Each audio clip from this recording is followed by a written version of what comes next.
आज हम लोग मॉडर्न फिजिक्स देखेंगे। मॉडर्न फिजिक्स का एक पार्ट है ड्यूअल नेचर ऑफ लाइट।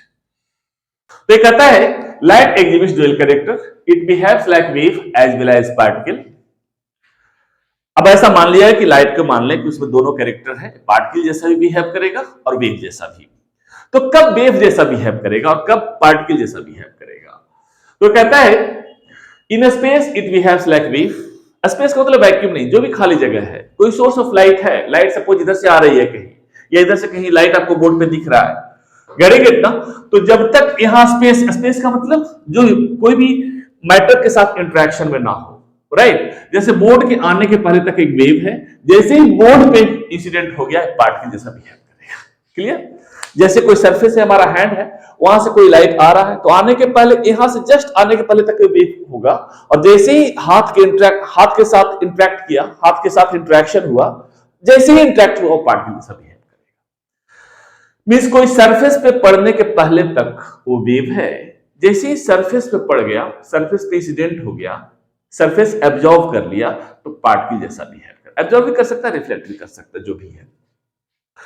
तो ये कहता है light exhibits dual character, it behaves like wave as well as particle. In space it behaves like wave, and when it interacts with matter, means matter के साथ contact में आता है, तो पार्टिकल जैसा बिहेव करेगा, जिसे हम बोलते हैं फोटोन और क्वांटा, जिसका एनर्जी होगा h। क्लियर? वेव कैरेक्टर और पार्टिकल कैरेक्टर में डिफरेंस समझ में आ गया होगा। मींस कोई सरफेस है, सपोज आपके पास कोई सरफेस है, इस सरफेस पे लाइट इंसिडेंट, 1 सेकंड देख लीजिए, कोई लाइट आया, यहां से यहां तक आने के पहले तक, इंसिडेंट होने के पहले तक उसी लाइट में वेव कैरेक्टर है, जैसे ही पार्टिकल पे इंसिडेंट हुआ उसमें पार्टिकल कैरेक्टर आ जाएगा, जिसे हम बोलेंगे फोटोन और क्वांटा। तो कॉल्ड फोटोन और क्वांटा। वेव कैरेक्टर तो हम लोग बहुत सारा पढ़ चुके हैं, वेव ऑप्टिक्स में, आप अभी ऑप्टिक्स में बताया नहीं, लेकिन आपने पढ़ लिया होगा, हाइगेंस थ्योरी अप्लाई होता है, और बाकी रे ऑप्टिक्स में आपने देखा ही है। तो पार्टिकल नेचर के बारे में पढ़ते हैं, दैट इज कॉल्ड फोटोन और क्वांटा। तो फोटोन क्या कहता है? Photons are individual packet of energy. Photon जो है इंडिविजुअल पैकेट ऑफ एनर्जी है, डिस्क्रीट पैकेट ऑफ एनर्जी है, डिस्क्रीट पैकेट ऑफ एनर्जी है। गेटिंग इट ना? सपोज एक कोई सोर्स ऑफ लाइट है, एक कोई सोर्स ऑफ लाइट है, यहां पे कोई सरफेस है, गेटिंग इट ना? तो यहां से लाइट इंसिडेंट इस पे हो रहा है, इस तरह से, एक फोटोन, दूसरा फोटोन, तीसरा photon and so on. Her photons जो है एक एनर्जी के साथ है, इंडिविजुअल पैकेट ऑफ एनर्जी है, मींस कुछ एनर्जी है, उस एनर्जी को डिवाइड नहीं किया जा सकता। गेटिंग इट ना? मींस सपोज बहुत फोटो, सपोज कोई source of light infinite distance पे है, तो ऐसा मान सकते हैं,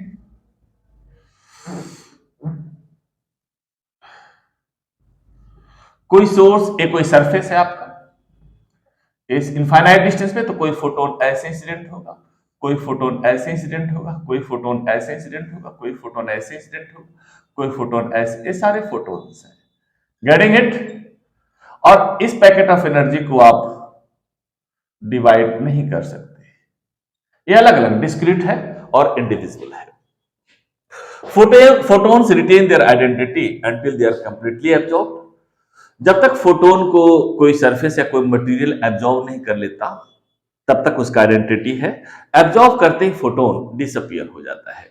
जो आप फोटो इलेक्ट्रिक इफेक्ट या कॉम्पटन इफेक्ट में देखे होंगे कि जब लाइट इंसिडेंट हुआ तो उस फोटोन की एनर्जी को इंसिडेंट एब्जॉर्ब कर लिया, राइट, और पार्टिकल कुछ काइनेटिक एनर्जी लेकर बाहर आ जाता है। उसको आगे हम लोग पढ़ाएंगे।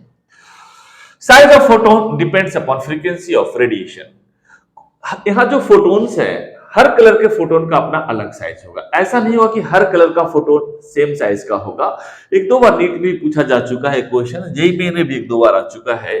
जैसे विवग्योर में अगर देखें तो wavelength is maximum for red, so frequency will be maximum for violet, और एनर्जी जो फोटोन का है that is equal to h nu. Mean size का मतलब, साइज जो है वो लगभग एनर्जी कंटेंट के बराबर होगा, and that is equal to h nu, एक फोटोन का।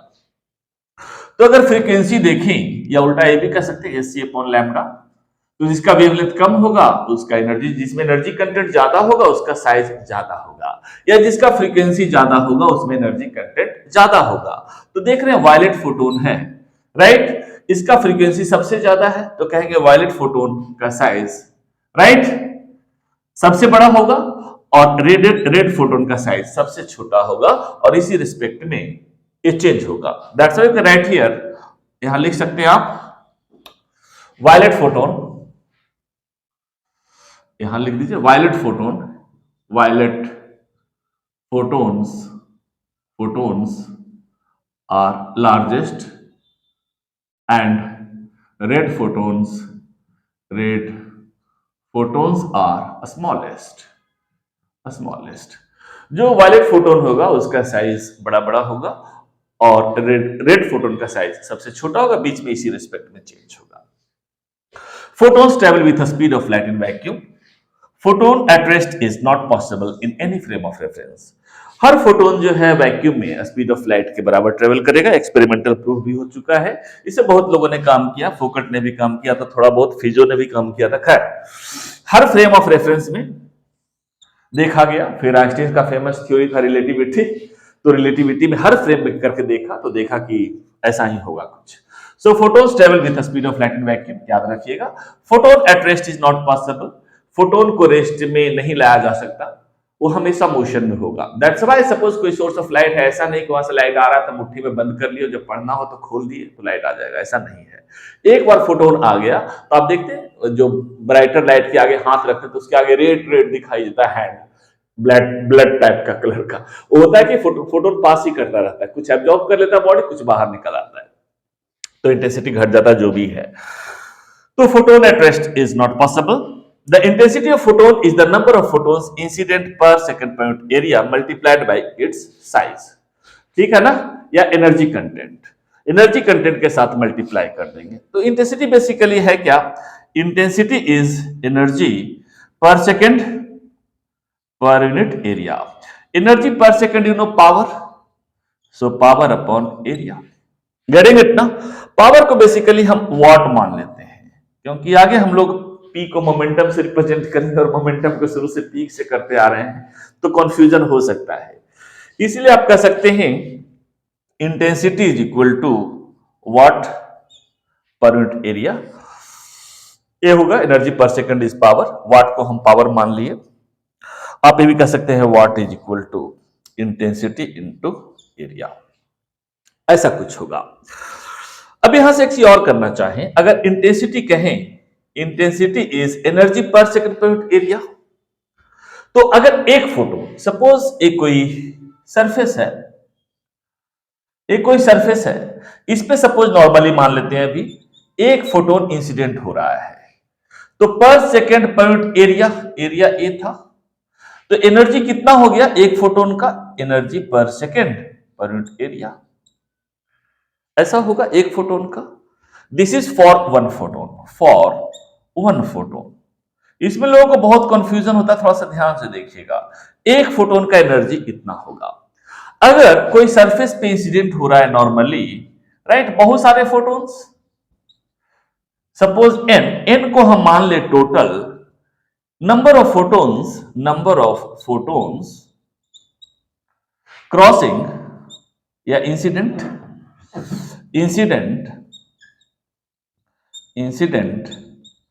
पर सेकेंड पर यूनिट एरिया,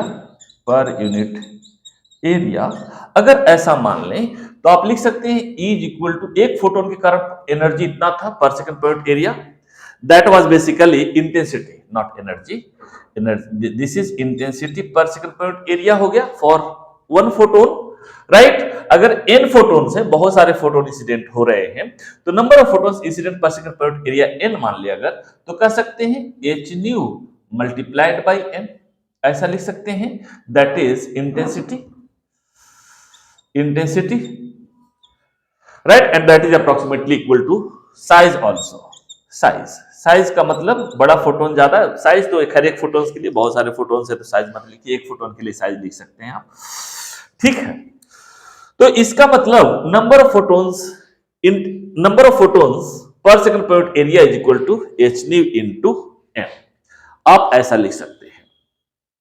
और इंटेंसिटी को आपने देखा, watt upon area is equal to h nu into n, ऐसा भी कर सकते हैं।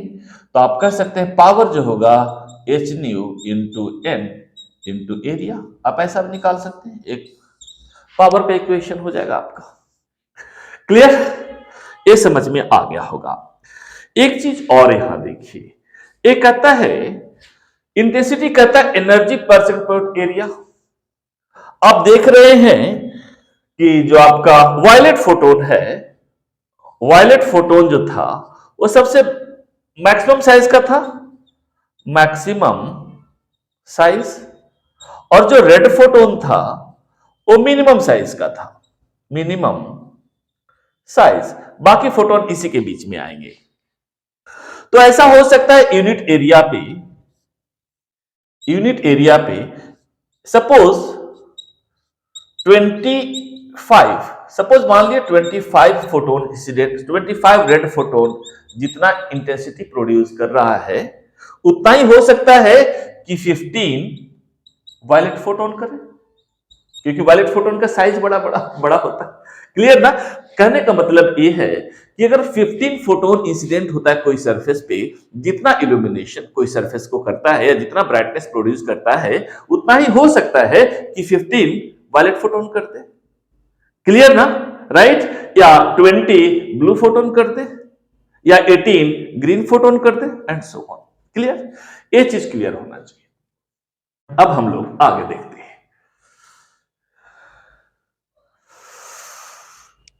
हमने देखा कोई सरफेस ऐसा है, अगर नॉर्मली इंसिडेंट हुआ तो पावर जो होगा that was in case of normal, आपने देखा power is equal to, power basically watt मान लेते हैं हम, watt is equal to intensity into area, यही होगा आपका। नाउ अगर ऐसा हो कि कोई सरफेस लाइट ऐसे आ रहा हो, कोई सरफेस ऐसे हो, गेटिंग इट ना, या सरफेस ऐसे हो लाइट वैसे आ रहा हो, कैसा भी मान सकते हैं। सपोज कोई सरफेस आपका इस तरह से है, कोई भी शेप और साइज का सरफेस आप ले सकते हैं, जिसका सपोज एरिया ऐसे है, कुछ नॉर्मल इस डायरेक्शन में, इसी डायरेक्शन में, एरिया बिल्कुल ऐसे है, बिल्कुल ऐसे सरफेस पे रखा हुआ है। अब लाइट ऐसे नहीं इंसिडेंट हो रहा, लाइट कोई एंगल से इंसिडेंट हो रहा है। सपोज कोई फोटोन यहां से ऐसे इंसिडेंट हो रहा है, ऐसे इंसिडेंट हो रहा है, सारे सोर्स ऑफ लाइट कोई इस तरह से रखा हुआ है, राइट? कितना फोटोन ऐसे इंसिडेंट हो रहा है इस केस में। इस केस में कितना लिख सकते हैं आप? वहां जो फोटोन आपने देखा था परपेंडिकुलर का केस था, इस केस में अगर लिखें तो आप ऐसा कर सकते हैं कि जो पावर होगा, पावर इज इक्वल टू कितना, वहां था इंटेंसिटी इनटू एरिया जो आपने देखा। अब एरिया ऐसे है तो नॉर्मल कंपोनेंट कितना हो जाएगा, ये सपोज एंगल थीटा पे है, थीटा एंगल से सपोज लाइट इंसिडेंट होता है, तो power is equal to I A cos theta, यहां एरिया वेक्टर होगा। तो इसका परपेंडिकुलर डायरेक्शन में ही उसका जो भी पावर होगा वो होगा। हॉरिजॉन्टल डायरेक्शन में क्यों होगा आगे मैं बताऊंगा, क्योंकि मोमेंटम सेम डायरेक्शन हो तो change in momentum basically zero हो जाता है। खैर छोड़िए, इतना तो पता ही है आपका। अब इसको बहुत लोग कर लेते हैं ऐसा कि power is equal to dot product of intensity into area, लेकिन intensity is energy, the dot product of two vector is scalar quantity, area is vector but intensity is not vector. तो ये सही नहीं है, ये गलत एक्सप्लेनेशन है ना? ऐसा नहीं होता है। वेक्टर, दो वेक्टर का डॉट प्रोडक्ट स्केलर होगा, एक वेक्टर का स्केलर का डॉट प्रोडक्ट नहीं होता है। वेक्टर मल्टीप्लिकेशन जो होता है वेक्टर वेक्टर के साथ में डॉट या क्रॉस प्रोडक्ट में, अदरवाइज कोई वेक्टर को अगर स्केलर से मल्टीप्लाई करते हैं that is always a vector quantity, scalar नहीं होता। तो ऐसा नहीं कर सकते, स्केलर वेक्टर का डॉट प्रोडक्ट नहीं ले सकते। नाउ ये हो गया। अब ऐसा भी मान सकते हैं कि कोई सरफेस है, सपोज कोई सरफेस है, ये कोई सरफेस है, ये सरफेस ग्लास भी हो सकता है, परफेक्टली रिफ्लेक्टिंग सरफेस। ये सरफेस वुड का भी हो सकता है, लकड़ी का भी हो सकता है, जो कुछ अमाउंट ऑफ लाइट एब्जॉर्ब कर ले। सिल्वर सरफेस ग्लास का, कुछ ग्लास सिल्वर नहीं है तो उसमें कुछ लाइट पास भी कर जाएगा, रिफ्लेक्ट कर जाएगा, वैसा भी हो सकता है। कोई मेटेलिक सरफेस हो सकता है, नॉर्मल ग्राउंड हो सकता है, राइट? तो डिफरेंट टाइप का सरफेस है। तो कितना रिफ्लेक्ट होगा वो डिपेंड करेगा कि सरफेस का नेचर क्या है। गेटिंग इट ना? तो इसी केस में एक चीज हम देखते हैं, रिफ्लेक्शन को उसको बोलते हैं कितना रिफ्लेक्ट करेगा, that is called reflection coefficient, reflection coefficient of a surface, reflection coefficient of a surface, इसे हम रिप्रेजेंट करेंगे रो से। सपोज कोई सरफेस है, यहां फिर से फिगर हम बनाते हैं। सपोज एक कोई सरफेस है, एक कोई सरफेस है आपका, मान लीजिए नॉर्मली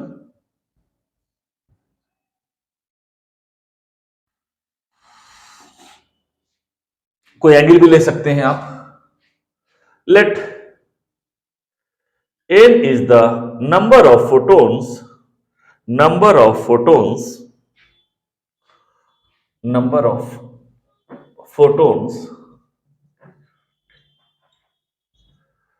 photons, photons में AC होता है, इंसिडेंट, बहुत ठंडी है मित्र, पर सेकंड पर यूनिट एरिया, पर सेकंड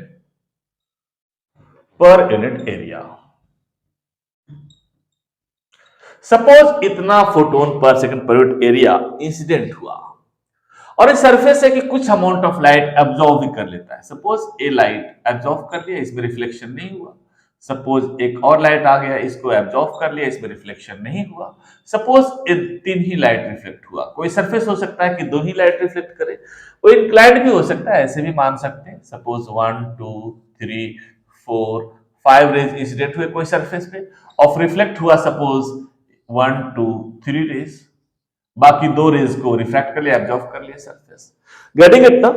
तो कितना फोटोन रिफ्लेक्ट हुआ, इसको हम मान लेते हैं NR. NR is the number of photons reflected per second per unit area. Getting it ना? तो रिफ्लेक्शन कोएफिशिएंट कहता है रो per second per unit area, that is equal to N R upon N. ए कहता है reflection coefficient, it is defined by the ratio of number of photons reflected per second per unit area divided by number of photons incident per second per unit area. पर से कितना photon incident हुआ और कितना photon आपका reflect हुआ। बाकी जो सपोज यहां से 5 फोटोन्स आए, 3 फोटोन सपोज रिफ्लेक्ट हो गया, तो 2 फोटोन्स क्या हो गया, अंदर एब्जॉर्ब कर लिया या रिफ्रैक्ट कर गया, जो भी हो, मिस रिफ्लेक्ट नहीं हुआ। गेटिंग इट ना? वो एब्जॉर्ब कर लिया मटेरियल, कोई सरफेस की प्रॉपर्टी है जो एब्जॉर्ब कर लिया। तो rho is equal to N R लिख सकते हैं। N R is the number of photons reflected per second per unit area. यहां से ये भी कर सकते हैं, N R is equal to rho into N, या एन रो लिख सकते हैं, या रो इंटू एन, ऐसा लिख सकते हैं आप। नाउ सो यहां से भी कर सकते हैं नंबर। अब सपोज इसमें 5 रेज, 1 एक फ्रेश फिगर बनाता हूं मैं।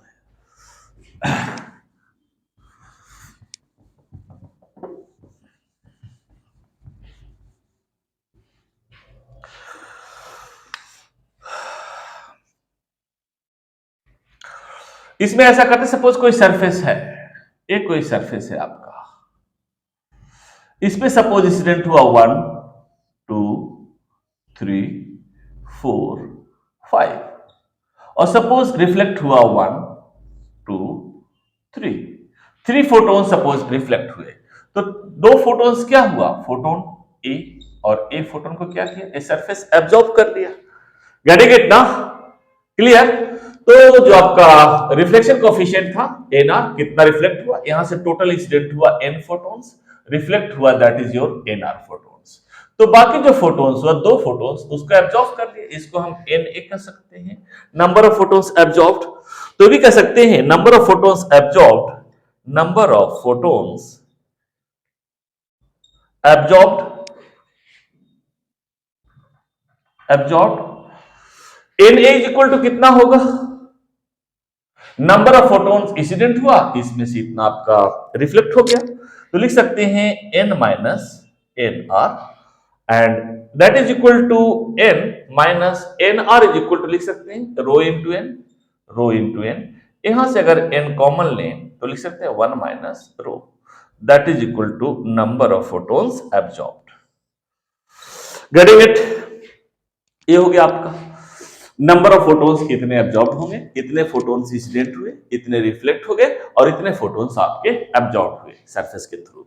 ना अब हम आगे देखते हैं force and pressure. Force and pressure on a surface, on a surface due to reflected photons। absorbed photon भी देखेंगे, photons, pressure, force and pressure, या पहले प्रेशर निकालें उसके बाद हम लोग फोर्स निकालेंगे। Pressure and force, pressure and force, force on a surface due to reflected photons. Suppose ये आपका कोई सरफेस था, राइट ना, इस पे कोई फोटोन इंसिडेंट होता है इस तरह से, एक फोटोन इस डायरेक्शन में आता है, ठीक है ना सरफेस, हाँ ठीक है चल जाएगा। सपोज इसका मोमेंटम है आपका p, गेटिंग इट?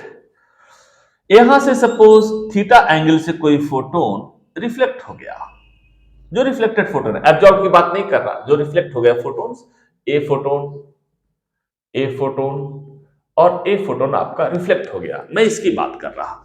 ये कितना प्रेशर लगाएगा, ये कितना कोई सरफेस पे फोर्स लगाएगा। हालांकि इलेक्ट्रोमैग्नेटिक वेव में नॉर्मल इंसिडेंस के केस में बताया था, प्रेशर एक्सर्टेड जब नॉर्मल इंसिडेंट होगा तो 2s/c और परफेक्टली रिफ्लेक्टिंग सरफेस पे और परफेक्टली एब्जॉर्ब सरफेस पे s/c, उसमें देख लीजिएगा या देखे भी होंगे शायद। तो जो भी है, ये थीटा एंगल से इंसिडेंट हुआ तो ये थीटा एंगल से रिफ्लेक्ट भी हुआ।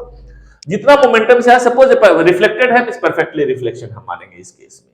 सपोज p के साथ a रिफ्लेक्ट हुआ, ये आपका थीटा है सपोज, तो ए एंगल भी आपका फोटोन का थीटा होगा, कहीं पे भी मान लीजिए। ये अगर थीटा है तो ए एंगल थीटा होगा।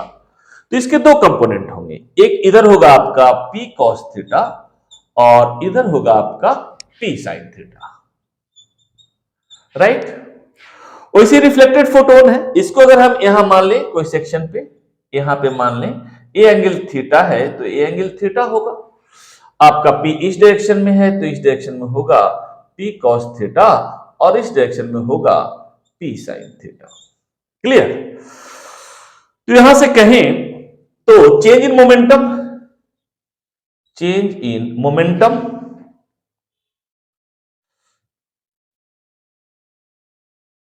चेंज इन मोमेंटम हम ले रहे हैं सिर्फ रिफ्लेक्टेड फोटोन्स का, तो अब लिखना जरूरी नहीं है बार बार, change in momentum in reflected photons understood है। चेंज इन मोमेंटम अगर हम देखें वर्टिकल डायरेक्शन में तो that is equal to what, suppose इसको मान ले p cos theta, p cos theta minus ये हो जाएगा इस डायरेक्शन में तो निगेटिव हो जाएगा, माइनस p cos थीटा, ये हो जाएगा आपका ट्वाइस p cos थीटा। ये परपेंडिकुलर डायरेक्शन में हम देख रहे हैं, परपेंडिकुलर डायरेक्शन में अगर देखें तो, अगर पैरेलल डायरेक्शन में देखते हैं तो देखिए तो सरफेस से पढ़ ही नहीं रहा, चेंज इन मोमेंटम कितना हो गया, p sin theta minus p sin theta, that is 0। इसके कारण मोमेंटम हमारा होगा ही नहीं, हॉरिजॉन्टल कंपोनेंट के कारण, ठीक है ना। तो ट्वाइस p cos थीटा आपका आ गया। आप यहां ये भी कह सकते हैं change in momentum per second per unit area, ये कितना लिख सकते हैं आप, that is equal to twice p cos theta, right? ये तो एक फोटोन का हुआ। सपोज एनआर फोटोन रिफ्लेक्ट हुए इसमें, तो इसे मल्टीप्लाई करना पड़ेगा हमें एनआर, गेटिंग इट ना? एनआर से मल्टीप्लाई करना पड़ेगा। अगर एनआर से मल्टीप्लाई करते तो एनआर का एक और वैल्यू लिखा था मैं, एनआर इज इक्वल टू है आपका रो इंटू एन। अगर ये वैल्यू पुट कर ले तो आपका आएगा twice into p cos theta, p is the momentum here, into nr is equal to rho into n, ऐसा वैल्यू आप देख सकते हैं। क्लियर? अब हम आगे देखते हैं जरा,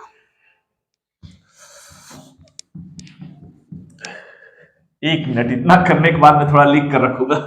मिटाने में बहुत समय जाता है और विंटर में थोड़ा सा मेरी आदत है कपड़े से रब करने की, तो थोड़ा ज्यादा समय लगता है। खैर, इसको हम यहां तक करते हैं, उसके बाद आगे देखेंगे।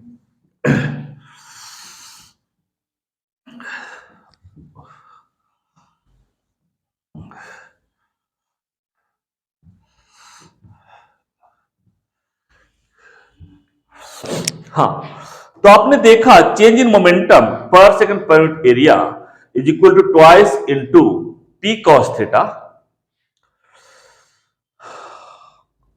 Into rho into N, rho into N. आपने ऐसा देखा। अब इसे देखते हैं। आप एक चीज और जानते हैं, थोड़ा मैं यहां बताता, आपको बताया नहीं। एक चीज और, जैसे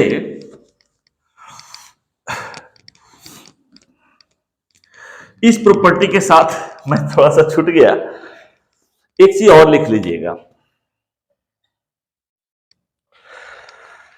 energy of photon, energy of photon from Einstein's relations, Einstein's theory of relativity, Einstein's theory of relativity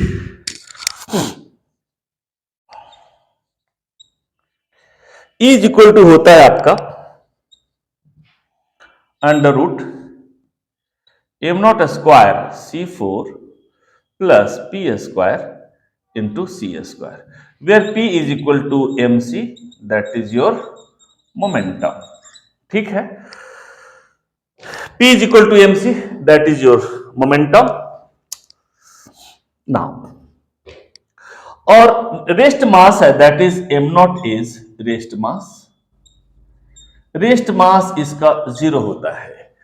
basically Einstein तीन इक्वेशन दिए थे एक मास के लिए, कि कोई पार्टिकल का जो मास है जो स्पीड के साथ चेंज करता है। अंडरस्टूड, स्पीड बहुत ज्यादा होना चाहिए comparable to the speed of light. तो उसने एक इक्वेशन दिया था m is equal to M naught upon under root 1 minus V square upon C square. आप जानते भी होंगे, इतना बेसिक सब जानते हैं। जो मास है यहां पे अगर मान लें if v is equal to C, suppose कोई भी स्पीड होता है c/4 c/2 कुछ भी हो सकता है। अगर v हम c के बराबर मान लें तो ये 1 हो जाएगा, 1 minus 1 0, and this upon 0 is infinite.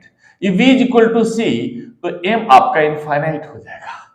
Means कोई भी पार्टिकल का अगर मास, कोई भी पार्टिकल का मास जो है वो स्पीड के साथ चेंज करता है। अगर स्पीड देते जाएंगे तो उसका मास बढ़ता जाएगा। If that speed is comparable to the speed of light या that is equal to speed of light, then mass becomes infinite. Getting it ना? तो ये रिलेटिविटी थ्योरी आइंस्टीन का दुनिया को परेशान किया। दूसरा एक और चीज था इसमें, ये तो कोई बॉडी है जिसका मास है, सपोज एक बॉडी इसी को ले लेते हैं हम, इसका मास m है और इसका लेंथ सपोज l है। तो उसने कहा कि कोई भी चीज को स्पीड देने से उसका लेंथ में भी चेंज आता है, और जो लेंथ जो चेंज होता है वो इस तरह से l naught under root 1 minus V square C square, sorry V square upon C square.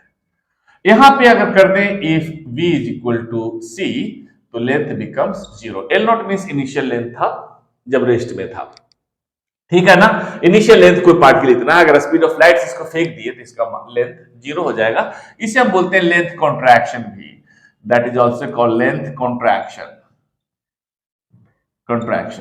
दूसरा टाइम भी है, किस फ्रेम में आप फेंक रहे हैं जो भी है, तो टाइम के साथ टाइम भी है जो चेंज करता है। Time t is equal to T naught, इस तरह से कुछ, t is equal to T naught under root 1 minus V square upon C square. If v is equal to c, t is equal to infinite. इस time को बोलते हैं time dilation.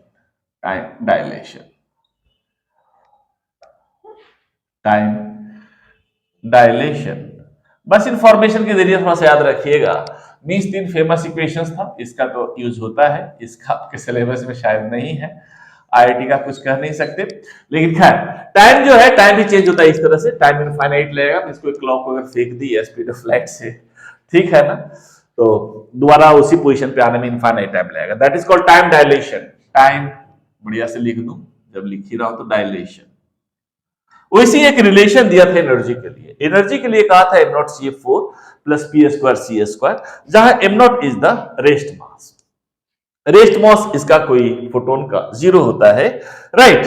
सो ये zero हो गया तो आपका आ जाएगा P square C square under root, and you know P is the momentum, so that becomes m square C square into C square under root, that is equal to m square c to the power 4 under root, that is equal to mc square।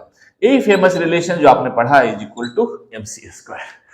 Clear ना? तो E is equal to mc square आप देखते हैं तो mc square है E, and E is equal to h nu भी है आपका। इसको आप लिख सकते हैं mc into C is equal to h nu, या इसको लिख सकते हैं hc अपॉन लैम्डा।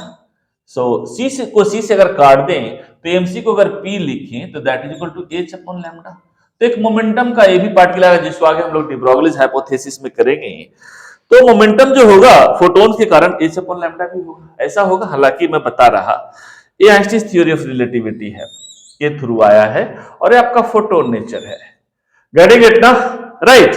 दोनों के करके कैसा आया है उसको, उस चीज को एक्सप्लेन किया है डी ब्रोगलीज ने आगे, जो आगे हम लोग पढ़ेंगे भी। लेकिन P equal to H upon lambda इसलिए बता रहा क्योंकि आगे इक्वेशन में हम उसकी जरूरत पड़ेगी हमें। क्लियर? तो खैर आपने देखा change in momentum per second per unit area is equal to, change in momentum per second per unit area क्या है आपका? प्रेशर है। Change in momentum per second per unit area that is pressure, and pressure is equal to आपका होगा twice into rho into twice, ये आपका था P cos theta. देखिए दोनों एक जैसा लग रहा है, ये आपका पी कॉस थीटा है, P is the momentum. Rho N को पहले ले आते हैं, twice rho into N into cos theta into P, ये आपका पी है आपका मोमेंटम, ठीक है ना। तो अगर पी को हम लिखना चाहें,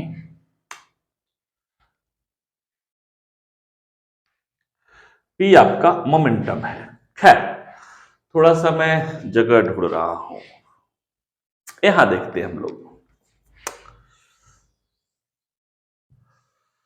या यहां पे कर सकते हैं तो बेटर रहेगा आपको।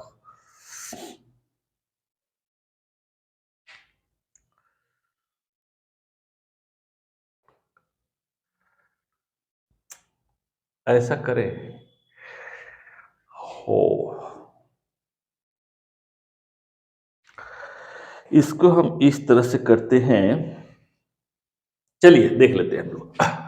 जैसे आप जानते हैं पावर इज इक्वल टू, मैं बताया था, कहीं लिखा था आपका, यहां करते हैं, सामने करूंगा तो आपको बेटर रहेगा।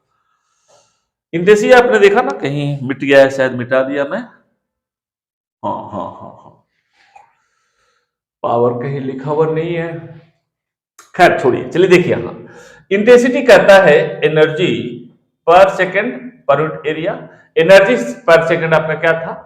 Power, that is your power को हम वाट से रिप्रेजेंट करते हैं अपॉन एरिया।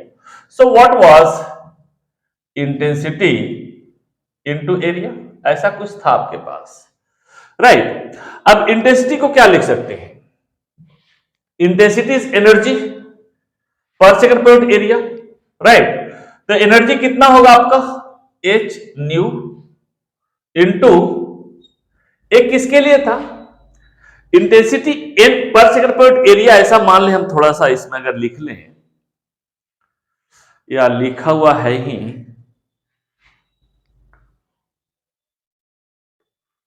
चलिए यहां से हम देख लेते हैं।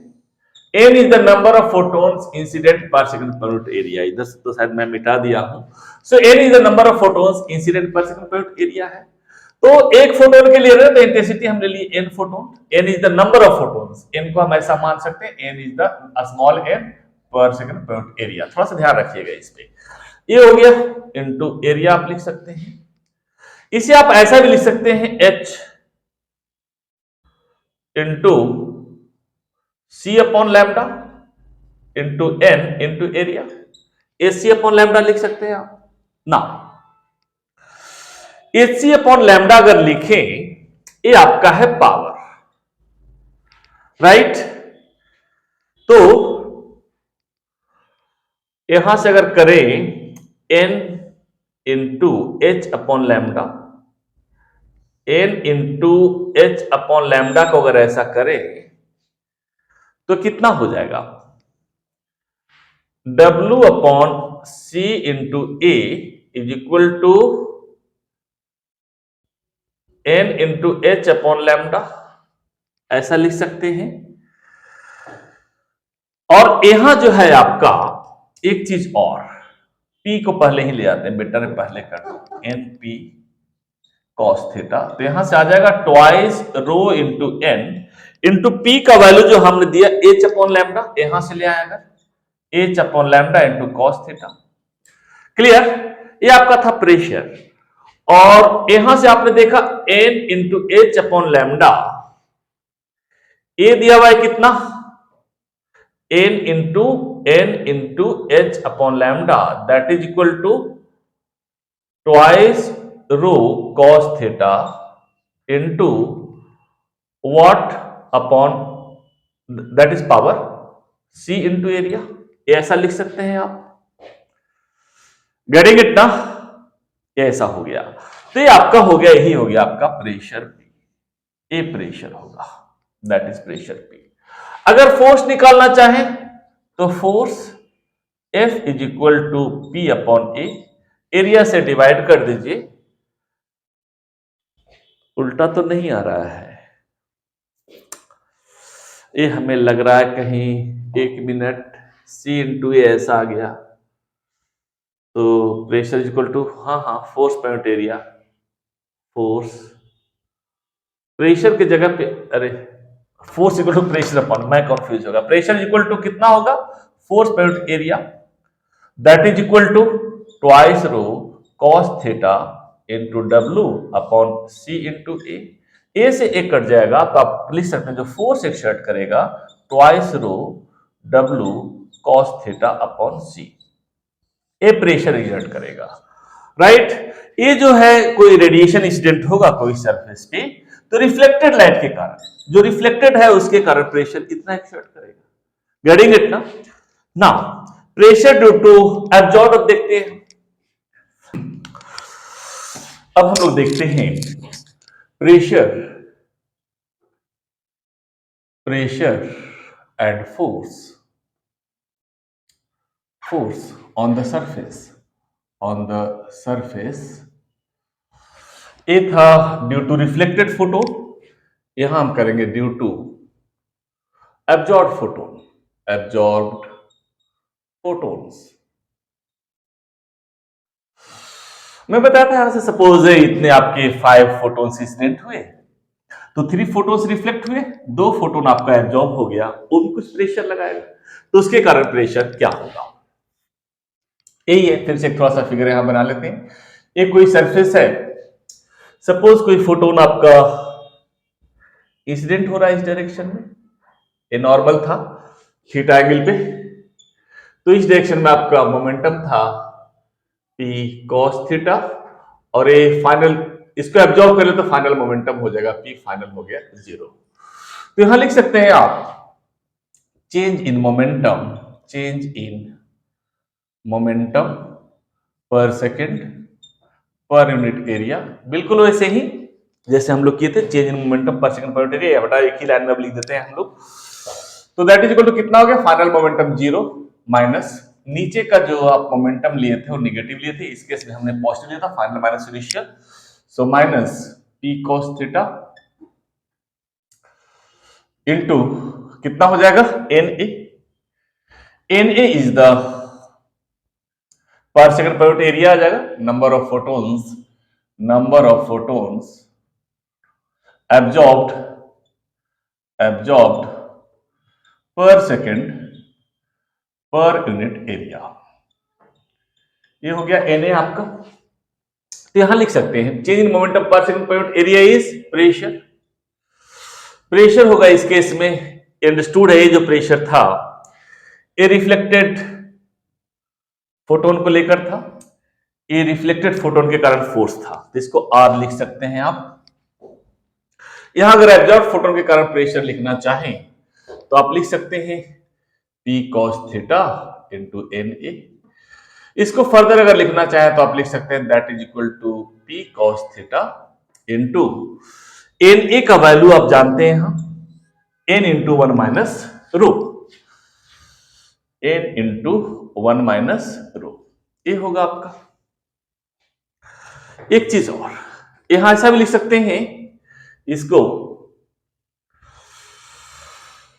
P को P आप जानते हैं, यहां से हमने लिखा था कहीं P is equal to, P को हमने लिखा था H अपॉन लैम्डा, जो हमने इक्वेट किया था mc square is equal to h nu से, तो आप लिख सकते हैं H upon lambda into cos theta into that is N A, N A absorb photon के कारण है, that is absorb photon N A into one minus rho, ऐसा आप लिख सकते हैं।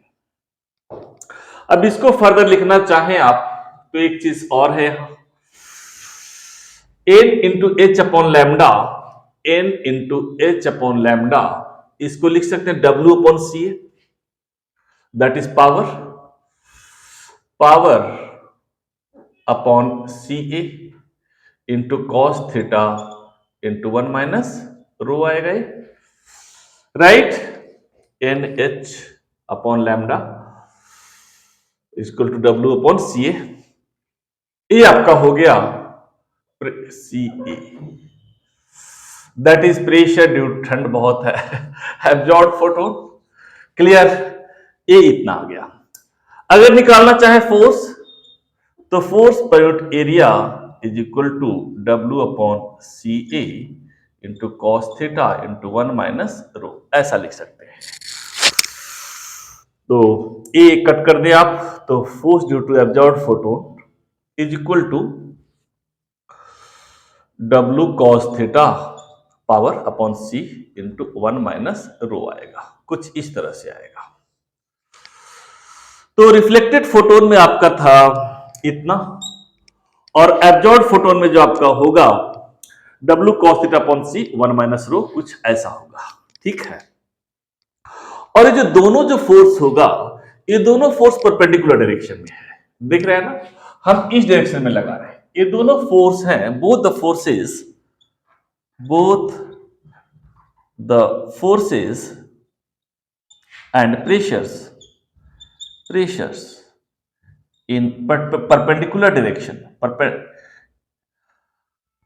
आर ऐसे कर दीजिए, are perpendicular to the surface. कुछ हॉरिजॉन्टल भी लगाएगा, नेट फोर्स में हम देखेंगे हॉरिजॉन्टल भी कुछ डायरेक्शन, जैसे ये आपका मोमेंटम है ना, जैसे आपने देखा यहाँ पी मोमेंटम इस डायरेक्शन में, हॉरिजॉन्टल में हम मानते हैं जीरो है, लेकिन थोड़ा बहुत वो भी लगाता है, उसका एक भी वैल्यू होता है, कभी कभी क्वेश्चन में बहुत पहले आ गया था, उसको भी थोड़ा सा देख लेंगे हम लोग, लास्ट में कर लेंगे। तो खैर कुछ लगाता है, उस केस में भी थोड़ा बहुत लगाता है, बिल्कुल ऐसे जब रेडिएशन पड़ता है ना, तो इसका भी कुछ प्रेशर इस पे लगाता है हल्का। खैर both the forces and pressures are perpendicular to the surface, तो कह सकते हैं total perpendicular force on the surface, total perpendicular force on the surface कितना हो जाएगा, F is equal to force due to reflected photons,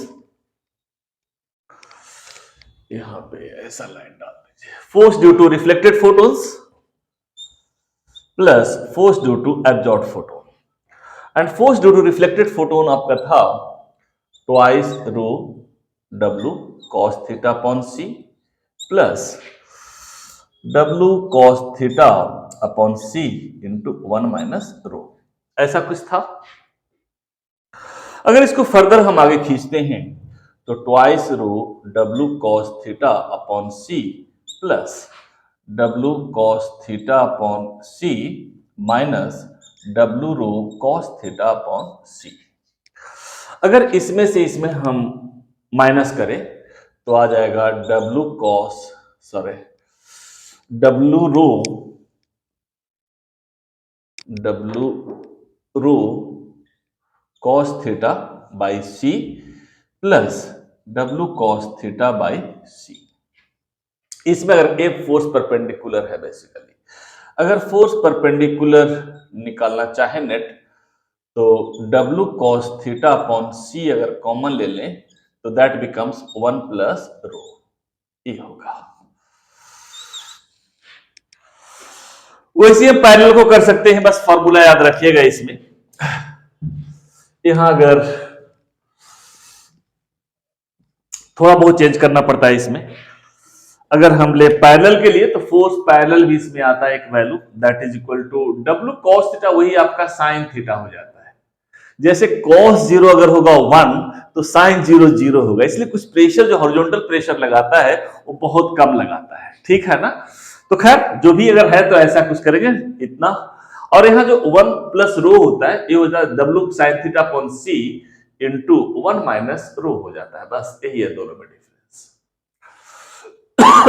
और दूसरा एक चीज और मैं बता दूं, जो आपने देखा था जब हम इलेक्ट्रोमैग्नेटिक वेव में पॉइंटिंग वेक्टर कर रहे थे, उस केस में बताया था for perfectly reflecting surface, for perfectly reflecting surface pressure जो होता था 2s/c होता था, और फॉर परफेक्टली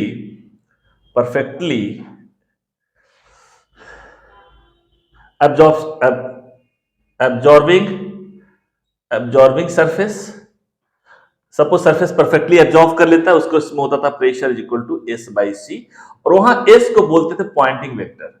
पॉइंटिंग वेक्टर क्या था आपका? पॉइंटिंग वेक्टर VECT, और ये कुछ नहीं इंटेंसिटी ऑफ लाइट ही है, ये भी energy per second per unit area. उसमें हम इलेक्ट्रोमैग्नेटिक वेव में इंटेंसिटी को ही पॉइंटिंग वेक्टर हम बोलते हैं, गेटिंग इट ना। तो उस केस में ऐसा कुछ था, तब फॉर परफेक्टली रिफ्लेक्टिव सरफेस यहां लिख सकते हैं, उसी को मैं लिख देता हूं। परफेक्ट डिराइव करने की जरूरत है नहीं, वहां किया हुआ ऑलरेडी, वहां हालांकि एच न्यू से मैं करते डिराइव, वहां एमसी स्क्वायर से किया हुआ है। फॉर परफेक्टली रिफ्लेक्टिंग सरफेस जो प्रेशर होगा, राइट, नेट प्रेशर, उसको दूसरा फॉर्म लिख सकते हैं, ट्वाइस एस की जगह पे twice I by C into cos square theta आता है परफेक्टली रिफ्लेक्टिंग के लिए, जहां पे एब्जॉर्प्शन बिल्कुल जीरो है, गेटिंग इतना आएगा।